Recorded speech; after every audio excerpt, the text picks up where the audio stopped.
अचानक से प्रयागराज में बाढ़ आने से एक छोटी बच्ची गंगा नदी में बहने लगी। उसे बचाने स्वयं महादेव आ गए। फिर जो चमत्कार हुआ उसे देखकर लोग हैरान रह गए। प्रयागराज वह पवित्र नगरी जहां गंगा, यमुना और सरस्वती का संगम होता है, हमेशा से ही श्रद्धालुओं और तीर्थ यात्राओं के केंद्र रहा है। लेकिन अगस्त 2025 की वह रात जब आसमान से बादल फट पड़े और गंगा यमुना ने अपना स्रोत रूप धारण कर लिया, इस पवित्र नगरी को एक अद्भुत शास्त्री का सामना करना पड़ा।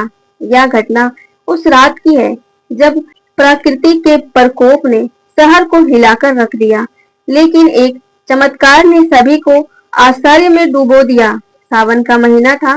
प्रयागराज में हर तरह भक्ति का माहौल था।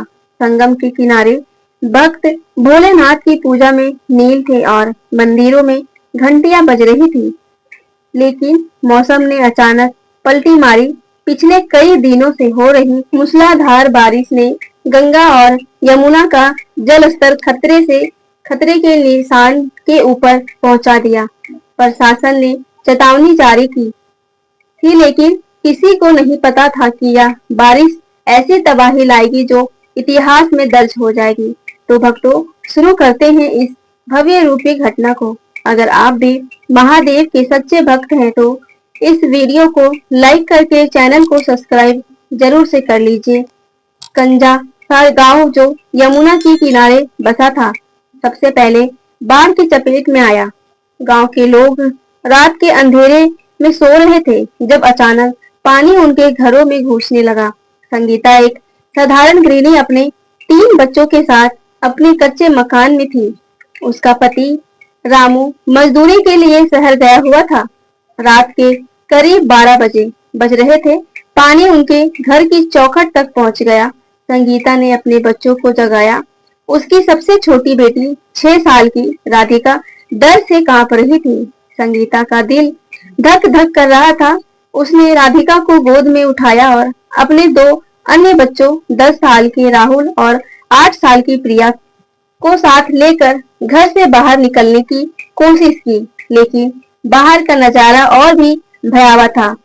सड़कें नदियां में बदल चुकी थी और पानी का बहाव इतना तेज था कि पेड़ और मसीवी बहते हुए दिख रहे थे। गांव के लोग चीख रहे थे, कुछ अपने सामान बचाने की कोशिश कर रहे थे तो कुछ ऊंचे स्थानों की ओर भाग रहे थे। प्रयागराज के कई इलाके जैसे बघाड़ा, राजपुर, तिलिये नगर और संगम क्षेत्र पूरी तरह जलमग्न हो चुके थे। गंगा और यमुना का जल स्तर इतना बढ़ गया था कि मंदिरों की सीढ़ियों तक डूब गई थी।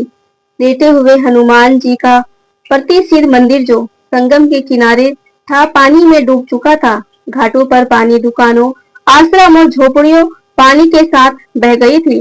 ड्रोन कैमरे से ली गई तस्वीर दिखा रही थी कि पूरा शहर एक समुद्र में बदल चुका था। इसी बीच कंजासा गांव के पास एक पुराना पुल था जो गांव को शहर से जोड़ता था। यह पुल पहले से ही जहर था और बाढ़ के दबाव को सहन नहीं कर सकता था। रात के 12 बजे जब सैकड़ों लोग उस पुल पर सुरक्षित स्थान की ओर भाग रहे थे, अचानक एक जोरदार आवाज से 7 पुल टूट गया।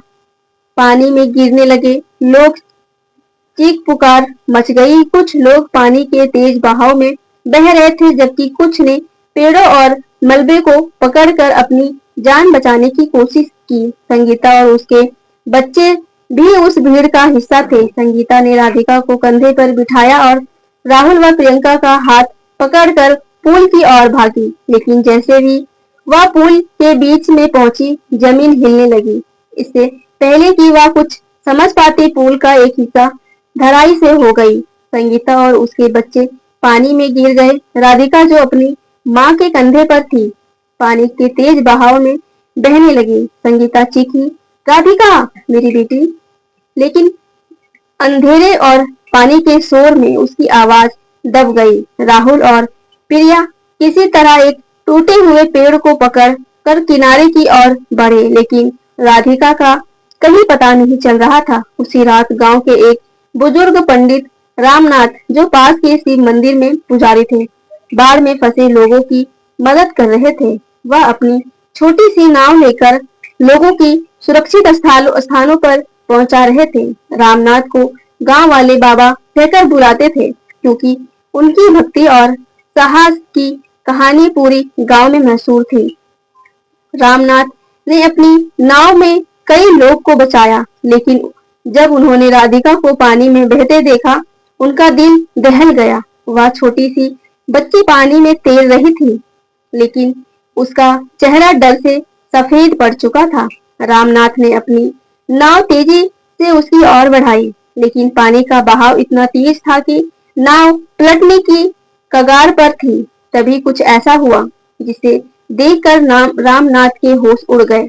पानी के बीच एक तेज रोशनी दिखाई दी, जैसे कोई सूरज अंधेरे में चमक उठा हो। उस रोशनी में एक आकृति उभरी, लंबे जटाजूट त्रिशूल लिए और तीसरा नेत्र चमकता हुआ या स्वयं भोलेनाथ की छवि थी। रामनाथ की आंखें अदृश्य से फैल गई।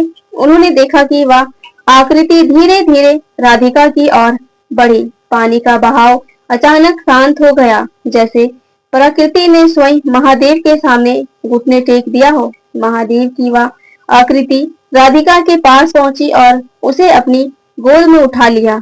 राधिका, जो अब तक बेहोश हो चुकी थी, अचानक होश में आई। उसने देखा कि वह पानी के ऊपर तैर रही थी, लेकिन कोई उसे थामे हुए था। उसने पीछे मुड़कर देखा तो एक विशाल, शांत और धैर्य चेहरा देखकर वह स्वस्थ हो रही थी। रामनाथ ने यह दृश्य देखा और पानी नाव को और तेजी से राधिका की ओर बढ़ाया।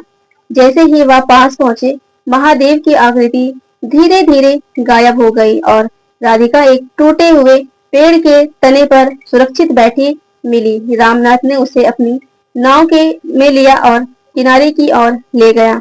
जब राधिका को उसकी माँ संगीता के पास लाया गया तो संगीता फूट फूट कर रोने लगी। उसने राधिका को गले लगाया और रामनाथ से पूछा, बाबा, मेरी बेटी को किसने बचाया? रामनाथ ने कहा, यह भोलेनाथ की कृपा थी संगीता। मैंने स्वयं देखा, महादेव इस बच्चे को बचाने आए थे। यह खबर जंगल की आग की तरह गांव में फैल गई। लोग आश्चर्यचकित थे कि कुछ लोग ने इसे अंधविश्वास कहा, लेकिन जिन्होंने उस रात रामनाथ के साथ हुआ दृश्य देखा, वे कसम खाकर कह रहे थे कि यह कोई भ्रम नहीं था। अगले दिन जब बाढ़ का पानी कुछ कम हुआ तो गांव वाले उस स्थान पर पहुंचे जहां राधिका को बचाया गया था। वहां उन्हें एक आश्चर्यजनक चीज मिली, एक छोटा सा शिवलिंग जो पानी के बीच एक चट्टान पर प्रकट हुआ था। यह शिवलिंग पहले कभी वहां नहीं था। गांव वाले ने इसे महादेव का चमत्कार माना और उस स्थल पर एक छोटा सा मंदिर बनाया। राधिका की कहानी पूरे प्रयागराज में फैल गई। लोग उस बच्ची को महादेव की बेटी कहने लगे। स्थानीय समाचार चैनलों ने इस घटना को कवर किया और सोशल मीडिया पर यह कहानी वायरल हो गई। लोग इसे चमत्कार मान रहे थे और कुछ लोग इसे संदेश का रूप देख रहे थे। प्रकृति के साथ खिलवाड़ का परिणाम भयावह हो सकता है, लेकिन भक्ति और विश्वास हर संकट से बचा सकते हैं। बाढ़ ने प्रयागराज को बहुत नुकसान पहुंचाया।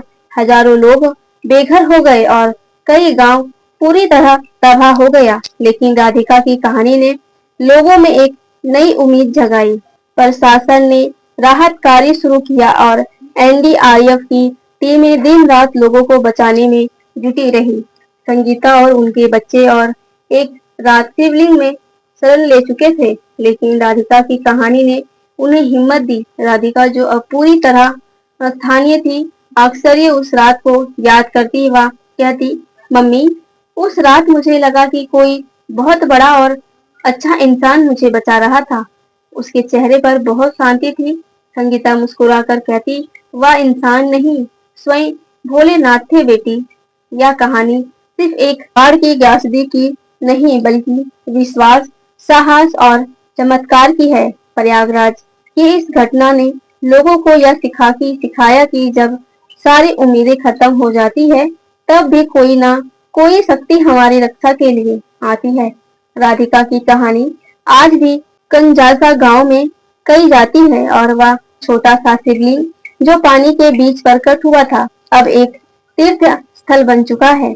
दोस्तों, इस वीडियो को अपने दोस्तों, परिवार और रिश्तेदारों के साथ शेयर जरूर करें और वीडियो पसंद आई हो तो वीडियो को लाइक करें और चैनल को सब्सक्राइब जरूर से करें और कमेंट बॉक्स में हर हर महादेव का जयकारा जरूर से लगाइएगा। धन्यवाद।